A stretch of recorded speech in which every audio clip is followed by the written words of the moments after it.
6 खासदार फुटल्यानंतर उद्धव ठाकरे यांनी यवतमाळ येथे पहिली सभा घेत थेट खासदार संजय देशमुख यांची ऑडिओ क्लिप लावत कशी गद्दारी केली याचा दाखला दिला। आईची शपथ घेत मी शिवसेना ठाकरे सोबत राहणार असल्याचं सांगितलं होतं। संजय देशमुखांनी आईची शपथ घेऊन गद्दारी केली, आता त्या आईला काय वाटत असेल असा सवाल देखील ठाकरेंनी उपस्थित केला आहे। फुटीर खासदार संजय देशमुख यांचा एक जुना व्हिडिओ दाखवला, त्यामध्ये संजय देशमुख बोलताना ठाकरे यांनी जोरदार समाचार घेतला। गद्दारी केल्यानंतर आईला काय वाटेल? आईची शपथ घेऊन जर एक गद्दारी करणार असेल तर खरोखर आईला काय वाटत असेल अशी विचारणा उद्धव ठाकरे यांनी केली। आईला काय वाटेल? आईची शपथ घेऊन जर एक गद्दारी करणार असेल तर खरोखर आईला काय वाटत असेल?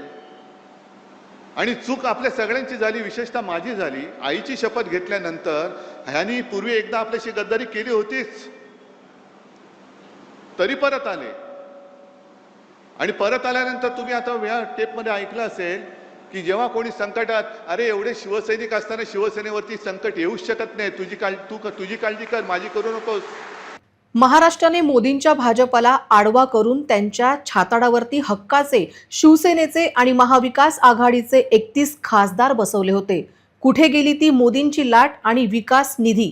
विकास निधी जे काय बोंबलताय, ऐकून 2 वर्षांमध्ये लोकसभेमध्ये हे किती वेळा हजर होते असाही सवाल ठाकरेंनी यावेळी उपस्थित केला आहे।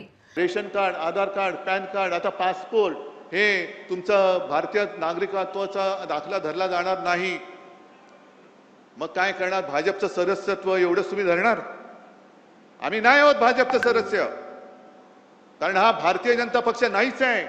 असाच जर का वागला तर हा पाकिस्तान जनता पक्ष होतोय की काय, अशी आम्हाला तर चिंता वाटायला लागलेली आहे।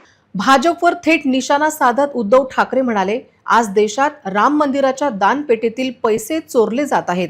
हे सरकार केवळ लूट करत आहे। हे खासदार म्हणतात की विकास निधीसाठी आम्ही गेलो, पण मला सांगा, हा विकास निधी काय फक्त भाजपच्या मालकीचा आहे का?